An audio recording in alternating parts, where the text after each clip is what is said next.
On Thursday, the 27th of April 2017, the bipartisan Congressional Ahmadiyya Muslim Caucus held a congressional briefing in the U.S. Capitol building on the persecution of Ahmadi Muslims in Pakistan and Algeria.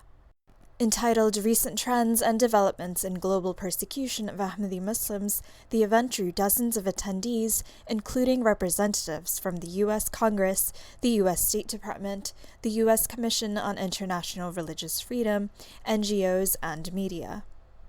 5 members of Congress spoke at the briefing, which included statements by human rights advocate Farah Isfahani, U.S. Commission on International Religious Freedom Chairman Reverend Thomas Reese, and members of the Ahmadiyya Muslim community.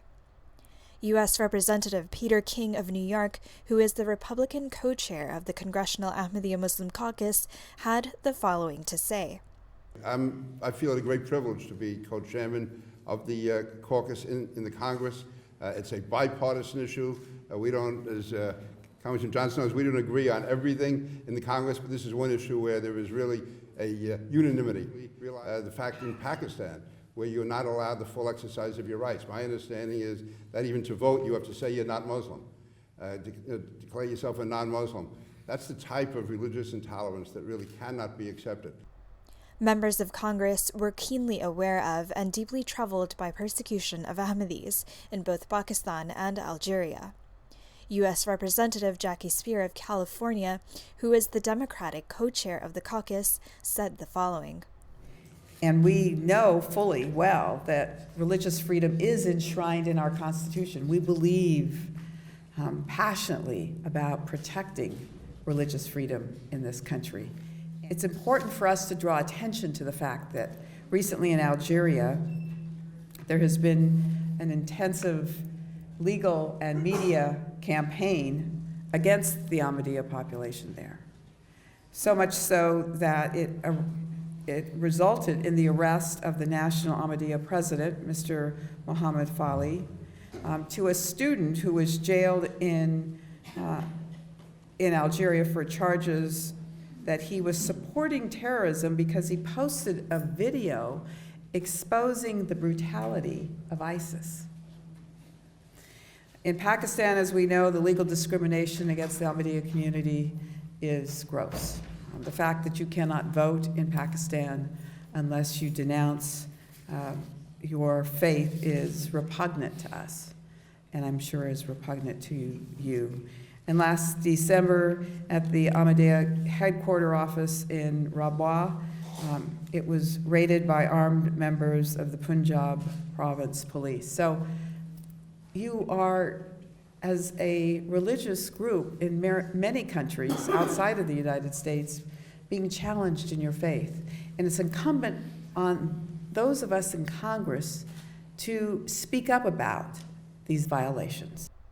Farah Isfahani, former member of the National Assembly of Pakistan and author of Purifying the Land of the Pure, highlighted the plight of 2 long-standing prisoners of conscience in her statement.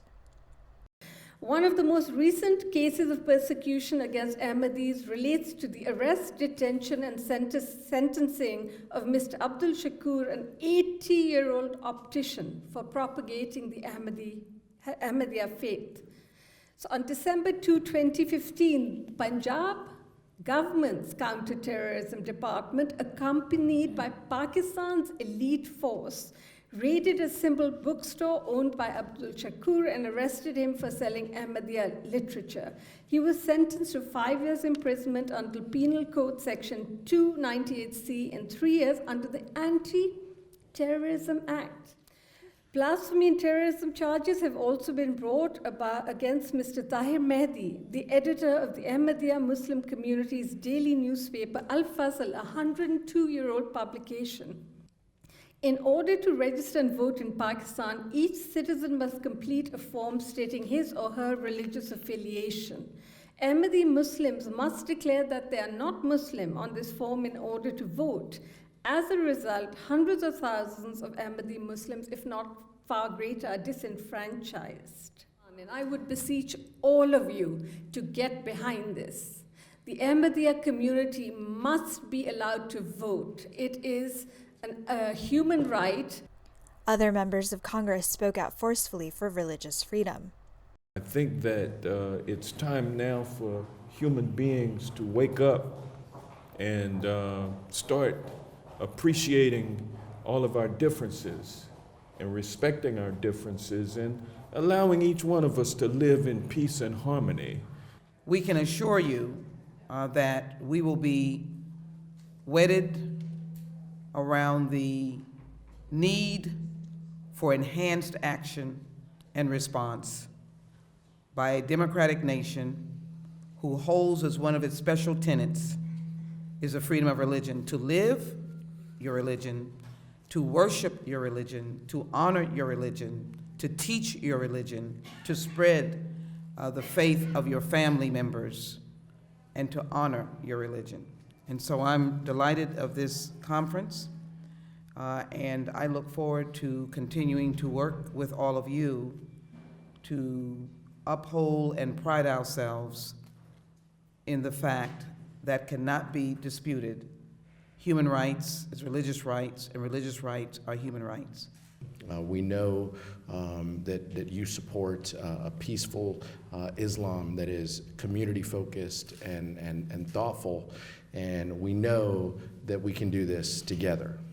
So I want to thank you for continuing to open up your facilities, to open up your hearts, and to educate us on the importance of supporting these efforts. USERF Chairman Reverend Reese expressed deep concerns over the religious discrimination of Ahmadi Muslims.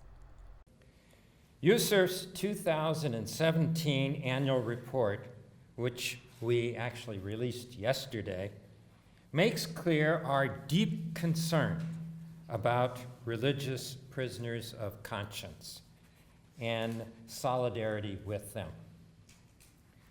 While quiet diplomacy has a key role to play, public inattention often leads to more persecution, not to more freedom. In fact, silence can signal a lack of interest and therefore a license to oppress. Thus, the importance of today's focus on the Ahmadi prisoners of conscience, a focus which turns inevitably to Pakistan. Tahir Mahdi is a printer and a publisher of the daily Al-Fanzal, a 102-year-old Ahmadiyya publication. He has been detained for publishing Quranic verses in Ahmadiyya publications. Sadly, there are other Ahmadi prisoners of conscience. Some we know about, others we don't. Violations of religious freedom affect real people. We must never forget that it is individuals who suffer the often devastating consequences of unjust laws and practices. We want them to know that they are not forgotten. We want to highlight the laws, policies, and practices that led to their imprisonment, and we want to hold their government accountable. Ultimately, we want prisoners of conscience to be freed and want to work with you to help ensure that they are. Members of the Ahmadiyya Muslim community outlined in detail the persecution of Ahmadis in Pakistan and Algeria. After the speakers made their statements, there was a Q&A session with the panel, wherein it was noted both Pakistan and Algeria will be assessed during this year's Universal Periodic Review by the United Nations Human Rights Council. After the event, guests expressed their appreciation and, along with members of Congress, vowed to work towards ending religious persecution and promoting human rights universally. Sania Ahmed, MTA News, USA.